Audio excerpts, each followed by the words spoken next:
Welcome, my dear students. Welcome to your own channel, Gift for Brain. Today we are going to have our third lecture on rotational dynamic of standard 12th. Okay? But before going to start our third lecture, let's have short recap from the last lectures. आज आपण मराठी वापरणार आहोत on demand. काय असतं ना, परिवर्तन हे संसाराचा नियम आहे आणि परिवर्तन असले तर मजा येते थोडीशी. मग आज आपण मराठीत शिकूया. काही विद्यार्थ्यांचं म्हणणं होतं की मॅडम मराठीत शिकवा ना तुम्ही. मग लेट्स ट्राय. ओके, मराठीत जास्त अनुभव घेऊया, आनंद घेऊया. ठीक आहे. तर आपण लास्ट 2 लेक्चर्समध्ये काय अभ्यासलं होतं? लास्ट 2 लेक्चर्समध्ये आपण सर्क्युलर मोशन आणि रोटेशनल मोशन या दोघांमध्ये क्लॅरिफाय करून घेतला होता कॉन्सेप्ट की व्हॉट इज द डिफरन्स, की काय असतं मुलं मिक्स करतात ते. तर ते आपण क्लिअर करून घेतलं होतं. What is circular motion? Motion of particle along the circumference of circle, then it is called as a circular motion. Then that motion of particle is called as a circular motion. And what is rotational motion? If this body, means if this circle, if this sphere is rotating about itself, म्हणजे स्वतःभोवती जेव्हा फिरते एखादी body तेव्हा ती असते त्याची rotational motion. पण रोटेटिंग बॉडीवरचा कुठलाही एखादा पॉइंट घेतला, समजा हा, तर आता इमॅजिन करा की हा पॉइंट माझ्या याच्यावर आहे, शोल्डरवरती, आणि आता मी रोटेट करते. ते फक्त त्या केशपेनच्या बाबतीत विचार करा की तो एका सर्कलमध्ये फिरतोय की नाही. म्हणजेच रोटेटिंग बॉडीचा वरचा प्रत्येक पॉइंट किंवा प्रत्येक पार्टिकल हा स्वतः एका सर्कम्फरन्सच्या अलॉंग फिरत असतो. म्हणून त्याच्यातल्या प्रत्येक पार्टिकलची जी मोशन आहे दॅट इज सर्क्युलर मोशन. आणि ही सर्क्युलर मोशन समजली तुम्हाला, इथं फक्त तो पार्टिकल सर्कम्फरन्सच्या अलॉंग फिरत असतो.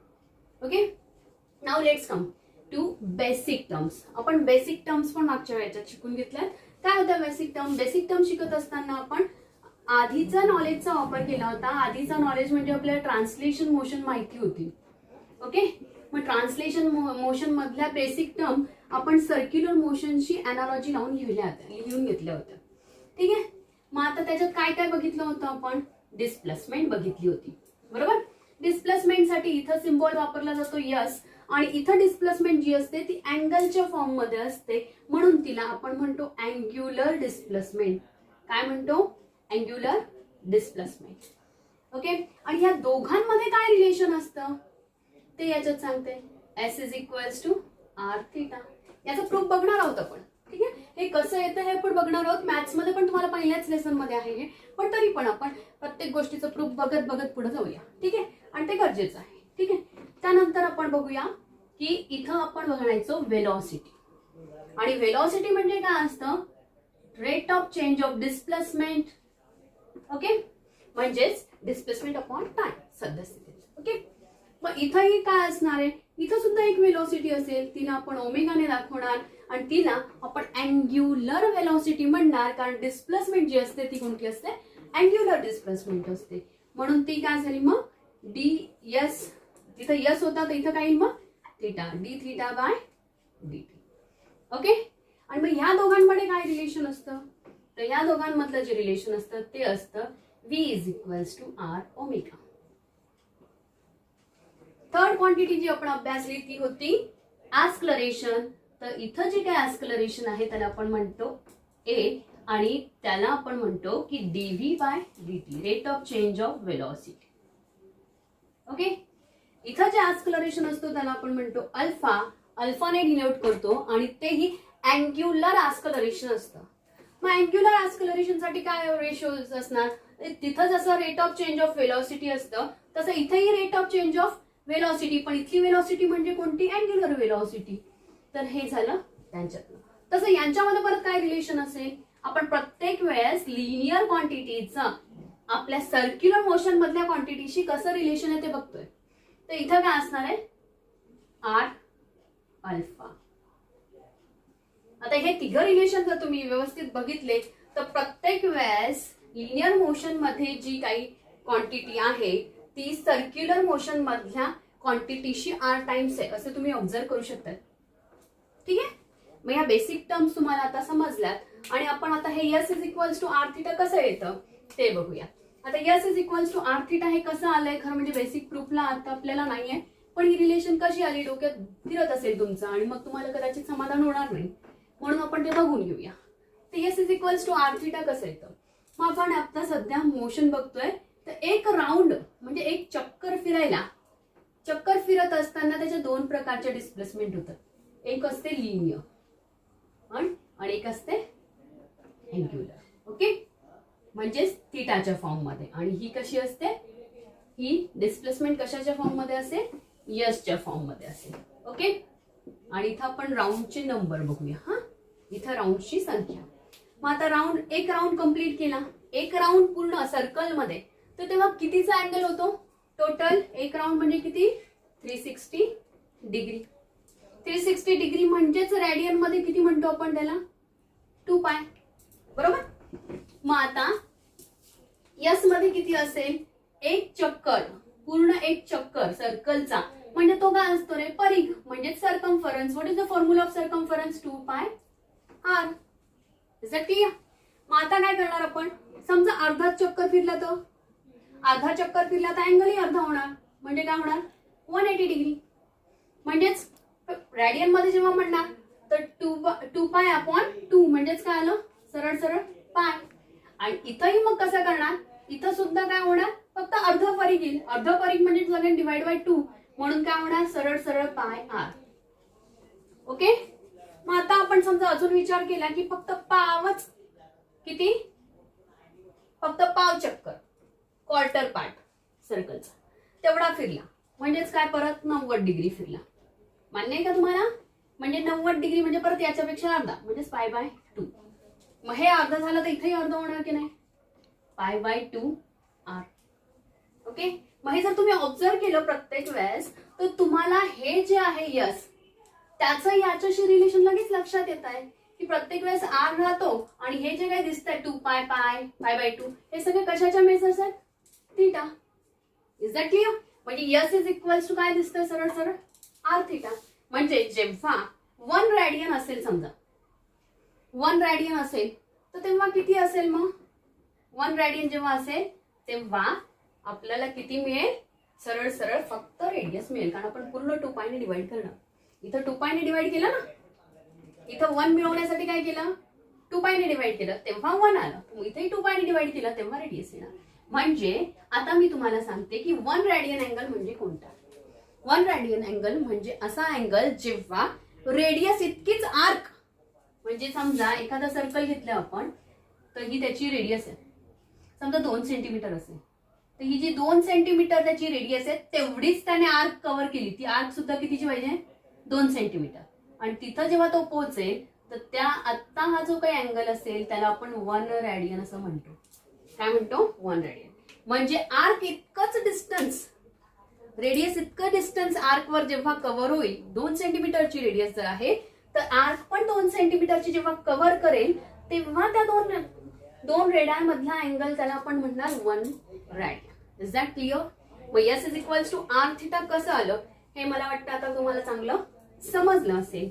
या सगळ्या बेसिक टर्म्स आहेत. आता महत्वाचं की डिस्प्लेसमेंट जी आहे तिला ती कशी क्वांटिटी आहे, म्हणजे स्केलर आहे की वेक्टर आहे. डिस्प्लेसमेंट शब्द वापरतो आपण, तर जे आपण ट्रान्सलेशन मोशन आहे त्याच्यात जेव्हा डिस्प्लेसमेंट शब्द वापरतो तेव्हा ती वेक्टर क्वांटिटी आहे. मग इथं सुद्धा डिस्प्लेसमेंट म्हणजेच अँग्युलर डिस्प्लेसमेंट असणार. आणि अँग्युलर डिस्प्लेसमेंट आपण डिनोट कशाने करतो सांगितलं, थिटाने. तर थिटा ही काय आहे, वेक्टर क्वांटिटी आहे. लक्षात ठेवा, थिटा ही काय आहे, वेक्टर क्वांटिटी आहे.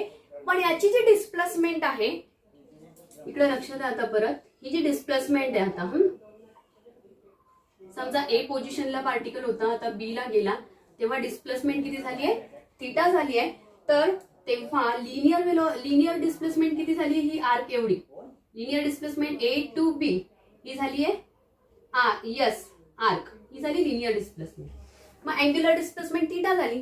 पण मग तिची डिरेक्शन कशी असणार, तुम्ही असा विचार करताय की ही झाली त्याची डिरेक्शन. मग आता याच्यासाठी परत आपण राईट हँड थंब रूल वापरणार. मागच्या व्हिडिओमध्ये पण सांगितलं की हे पार्टिकल कसा मूव्ह होतोय, anti clockwise. Okay, anti clockwise फिरतोय तेव्हा तुम्ही तुमचे कर्ल्स फिंगर त्या दिशेने, ज्या दिशेने फिरतोय तसे ठेवायचे. मग आता मला सांगा अंगठ्याची दिशा कुठे आली? बाहेरच्या दिशेने. तर ही जी आहे ती अँग्युलर डिस्प्लेसमेंट आहे, म्हणजे तेवढा अँगल फिरवल्यामुळे डिस्प्लेसमेंट अशी व्हर्टिकल त्या प्लेनला घडणार आहे. आता हे तुम्हाला समजून घेण्यासाठी अतिशय सोपं उदाहरण सांगते, तुम्ही लगेच घरी करू शकताय. तुम्ही हातात तुमच्या बॉटल्स असतात ना पाणी पिण्याच्या, त्या बॉटल घ्यायच्यात किंवा पेन असतात.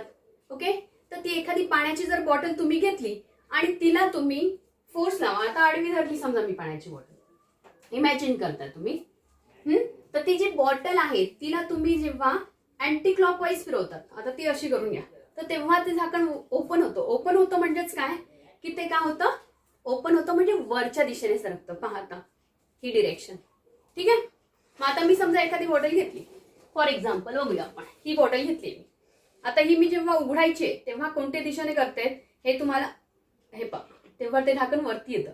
म्हणजे डिस्प्लेसमेंट, खरे ते झाकणाची डिस्प्लेसमेंट अँगल फिरवल्यामुळे झाली की नाही, तर ती कुठल्या दिशेने झाली? वरच्या. आता हे जेव्हा लावायचं आहे तेव्हा मला इमॅजिन करता तुम्ही फोर्स असं फिरवते. असं फिरवते म्हणजे काय, अँगल कसा झाला?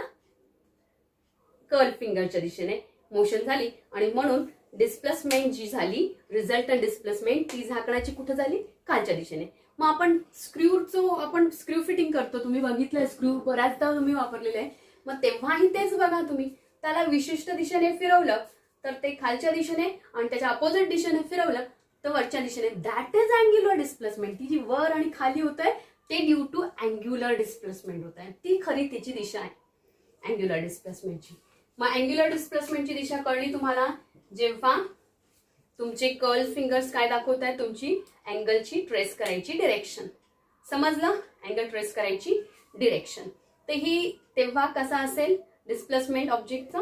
वरती. म्हणजे स्क्रू जेव्हा तुम्ही असं असं फिट कराल तेव्हा तो ओपन होऊन वरती येईल, आणि जेव्हा आता असं केलं उलट दिशेने तर तेव्हा तो स्क्रू काय होतो? फिट होतो. हे आता तुम्ही प्रॅक्टिकली घरी जाऊन करू शकताय. घरी कुठल्याही ऑब्जेक्टचा, बॉटलची ढाकणं म्हणा, स्क्रू फिटिंग म्हणा, या याच्यातनं तुम्ही ही अँग्युलर डिस्प्लेसमेंटची दिशा कशी असते ही क्लिअर करू शकता. ठीक आहे. मग हे झालं अँग्युलर डिस्प्लेसमेंटच्या बाबतीत. अँग्युलर व्हेलॉसिटी आणि अँग्युलर डिस्प्लेसमेंट यांची डिरेक्शन सेमच असते. त्याच्या बाबतीत सुद्धा तोच नियम वापरला जातो, राईट हँड थंब रूल. तेव्हा हेच तुम्हाला लक्षात ठेवायचं आहे की जशी डिस्प्लेसमेंट असेल, जशी कर्ल फिंगर्स म्हणजे जसं रोटेशन किंवा कर्ल, तो ऑब्जेक्ट कोणत्या दिशेने फिरतो आहे त्यानुसार काय होणार, ते कर्ल फिंगर त्याची दिशा दाखवणार कशाची? फिरण्याची. आणि ती अँग्युलर व्हेलॉसिटी आणि अँग्युलर डिस्प्लेसमेंटची दिशा कोण दाखवणार? मग थंब दाखवणार. Is that clear? म्हणजे तुम्हाला अँग्युलर डिस्प्लेसमेंट कळलंय, अँग्युलर व्हेलॉसिटी कळलंय. आता अँग्युलर व्हेलॉसिटी, ओके. मग अँग्युलर व्हेलॉसिटीचे तुम्हाला सांगितलं राईट हँड थंब रूल नुसार. आता ही अशी दिशा दाखवली म्हणजे हे तुमचे कर्ल फिंगर आहेत बघा. त्यावेळेस अंगठा कुठे येतोय? म्हणजे आता अँग्युलर व्हेलॉसिटी अशी आउट ऑफ प्लेन असणार आहे. Is that clear? आता ही झाली तुमची अँग्युलर व्हेलॉसिटीची बाबतीत. पण जेव्हा जेव्हा पार्टिकल सर्क्युलर मोशन मध्ये असतो, नीट लक्षात द्या, आपण त्या दोघांची कम्पेअर करून रिलेशन्स काढल्यात. तसं मग व्ही इज इक्वल्स टू काय काढली आपण? R omega. पण ही रिलेशन आता आपण फक्त मॅग्निट्यूडच्या बाबतीत लिहित आहोत. जेव्हा वेक्टरच्या फॉर्ममध्ये लिहिणार तर तेव्हा ओमेगा आधी आणि मग क्रॉस. हे मी तुम्हाला मागच्या लेक्चरमध्येही सांगितलंय. ठीक आहे. V is equals to omega cross r. तर व्ही जी आहे ती लिनियर व्हेलॉसिटी दाखवतो आणि ती ऑलवेज काय असते? टँजन्शियल असते. टँजंट म्हणजे पाथला जस्ट एका पॉइंटमध्ये टच करून जाणारी लाईन. ओके. तुम्ही बघताय, मी त्याचं उदाहरण सांगितलं होतं की फॅनवर ठेवलेला ऑब्जेक्ट कसा पडतो. हे तुम्ही घरी प्रॅक्टिकली करून ऑब्झर्व करू शकता. तो प्रत्येक ठिकाणी ही जी व्हेलॉसिटी आहे ती फक्त एक टँजंट असेल. तर ही झाली लिनियर व्हेलॉसिटी. ही काय झाली मग? Linear velocity. आणि ही लिनियर व्हेलॉसिटी आणि रेडियस हे काय असतं? ही रेडियस आहे. मग यांचं जे प्रतल आहे आता त्याला परपेंडिक्युलर, दोन वेक्टरचा क्रॉस प्रॉडक्ट हा नवीन वेक्टर असतो आणि तो त्या दोन वेक्टरने बनलेल्या प्रतलाला परपेंडिक्युलर असतं. आता ही झाली आपली व्ही आणि हा झाला आपला आर. मग या दोघांचं मिळून कोणतं प्रतल झालंय? म्हणजे हे ब्लॅकबोर्डचं. बरोबर. मग अँग्युलर व्हेलॉसिटी कुठे आली? ब्लॅकबोर्डला परपेंडिक्युलर आली. Is that clear? म्हणजे ही झाली तुमची अँग्युलर व्हेलॉसिटी. या दोन वेक्टरचं प्रतल बनलं म्हणजे हे ब्लॅकबोर्ड आणि त्यांना परपेंडिक्युलर असलेल्या नवीन वेक्टर म्हणजे तो कोण झाला? Angular velocity vector. Is that clear? मग आता हे झालं. मग जेव्हा जेव्हा मला सांगा की व्हेलॉसिटी येते सर्क्युलर मोशन मध्ये वेलॉसिटी आहे, नीट लक्ष द्या परत, दोन वेलॉसिटीज आहेत. आता सर्क्युलर मोशन मध्ये वेलॉसिटी आली म्हणजे ऍस्क्लरेशन आलं. परत मग कोणते कोणते ऍस्क्लरेशन असतील त्यांचा विचार करूया आपण. तर या सर्क्युलर मोशनचा अभ्यास करताना आपण ऍस्क्लरेशन बघूया. एक आहे टॅन्जन्शियल ऍस्क्लरेशन, दुसरा आहे सेंट्रिपेटल ऍस्क्लरेशन. सेंट्रिपेटल ऍस्क्लरेशन आणि तिसरं आहे नेट ऍस्क्लरेशन. म्हणजे नेट म्हणजे सरासरी एक प्रकारे, आणि ते तुम्हाला सगळ्यांनाच माहिती. नेट म्हटलं की आपण सगळे जितके प्रकारचे असतील ते सगळ्यांना ऍड करतो. हे जे 3 ऍस्क्लरेशन आहेत त्यांच्याबद्दल आता आपण अभ्यासू. तर त्यातलं पहिलं जे ऍस्क्लरेशन आहे, जेव्हा जेव्हा आपण सर्क्युलर मोशन स्टडी करतोय तेव्हा तेव्हा प्रत्येक ठिकाणी लिनियर वेलॉसिटीची डिरेक्शन बदलते, हे तुम्ही नोटीस केलं असेल. मग जेव्हा ही जी वेलॉसिटीची डिरेक्शन बदलते त्याच्यामुळे जे काही ऍस्क्लरेशन प्रोड्यूस होतं ते त्याला परपेंडिक्युलर असतं आणि ते टुवर्ड्स द सेंटर असतं सर्कलच्या, आणि त्याला आपण म्हणतो सेंट्रिपेटल ऍस्क्लरेशन. काय म्हणतो आपण? सेंट्रिपेटल ऍस्क्लरेशन. आता हे सेंट्रिपेटल ऍस्क्लरेशन का म्हणतो? कारण टुवर्ड्स द सेंटर असतं ते, म्हणून त्याचं नाव काय आहे? Centripetal acceleration. हे ऍस्क्लरेशन कशामुळे प्रोड्यूस होतं? Due to the change in direction of linear velocity. Linear velocity direction जी प्रत्येक पॉइंटला प्रत्येक इन्स्टंटला बदलते, त्या चेंजमुळे जे ऍस्क्लरेशन प्रोड्यूस होतं त्याला आपण म्हणणार सेंट्रिपेटल ऍस्क्लरेशन. आता हे टॅन्जन्शियल ऍस्क्लरेशन, आता हे त्याचं नावातच आहे की टॅन्जन्शियल ऍस्क्लरेशन आहे म्हणजे ते टॅन्जंटच्या अलॉंग असणार आहे. आणि हे ऍस्क्लरेशन कशामुळे प्रोड्यूस होतं? समजा काही गरजेचं आहे का? आता हे मला एक सांगा, ही तर वेलॉसिटीची डिरेक्शनच बदलते, पण असं काही गरजेचं नाहीये का की फक्त डिरेक्शन बदलेल, कधी कधी मॅग्निट्यूड सुद्धा बदलतील. ओके, मग मॅग्निट्यूड जेव्हा बदलत आहेत तर मॅग्निट्यूड मध्ये, वेलॉसिटीच्या मॅग्निट्यूड मध्ये जे काही बदल होत आहेत त्या मॅग्निट्यूडच्या चेंजमुळे जी काही ऍस्क्लरेशन प्रोड्यूस होतं, म्हणजे काही ठिकाणी मॅग्निट्यूड वेलॉसिटी जास्त असते, काही ठिकाणी कमी होते, परत काही ठिकाणी जास्त होते. हे जे मॅग्निट्यूड वेलॉसिटीची जी मॅग्निट्यूड म्हणजे जी व्हॅल्यू आहे ती जी कमी जास्त होते त्याच्यामुळे जे काही ऍस्क्लरेशन आहे ते जे असतं ते ऑलवेज वेलॉसिटी जी टँजंट असते त्या टँजंटच्या अक्रॉसच असतं. पण त्याला एक नियम आहे, जर वेलॉसिटी जास्त असेल, नीट लक्ष द्या आता इथं, जर वेलॉसिटी जास्त असेल, वेलॉसिटीची मॅग्निट्यूड जास्त असेल तर हे जे टँजन्शियल ऍस्क्लरेशन ते सुद्धा त्याच दिशेने असतं. त्याला आपण AT म्हणूया, सफिक्स AT. आणि जर ते वेलॉसिटी कमी झाली तर ते कुठं असतं? मग त्याच्या वेलॉसिटीच्या अपोजिट दिशेने असतं. लक्षात ठेवा हे नेहमी की जेव्हा ही जी वेलॉसिटी आहे, लिनियर वेलॉसिटी, हिची मॅग्निट्यूड जर जास्त वाढली तर ते ऍस्क्लरेशन वेलॉसिटीच्याच दिशेने असतं, आणि ती कमी झाली तर ते वेलॉसिटीच्या अपोजिट दिशेने काम करतं. ठीक आहे. आता राहिलं नेट ऍस्क्लरेशन. म्हणजे नेट ऍस्क्लरेशन आता त्याच्या नावानुसारच असणार आहे. नेट ऍस्क्लरेशन कशात असेल? दोघांची कॉम्बिनेशन असेल. जितके पण ऍस्क्लरेशन असतील, म्हणजे टँजन्शियल ऍस्क्लरेशन प्लस व्हॉट सेंट्रिपेटल ऍस्क्लरेशन, त्याला आपण काय म्हणणार? नेट ऍस्क्लरेशन. काय म्हणणार? नेट ऍस्क्लरेशन म्हणणार. ठीक आहे. आता 3 ऍस्क्लरेशन आपण अभ्यासले. ते महत्वाचं काय त्याच्यात लक्षात ठेवा, हे काय फक्त डिरेक्शनच्या चेंजमुळे, डिरेक्शन चेंजमुळे जे काही ऍस्क्लरेशन मिळतं त्याला आपण म्हणतो सेंट्रिपेटल ऍस्क्लरेशन. आणि जे मॅग्निट्यूड किंमत बदलल्यामुळे जे काही असतं त्याला आपण म्हणतो टँजन्शियल ऍस्क्लरेशन. आणि नेट म्हणजे काय? दोघांचं, म्हणजे डिरेक्शन ऍज वेल ऍज मॅग्निट्यूड. बरोबर? यांच्या दोघांच्या चेंजमुळे जे काही ऍस्क्लरेशन त्याला आपण काय म्हणणार आहोत? तर नेट ऍस्क्लरेशन.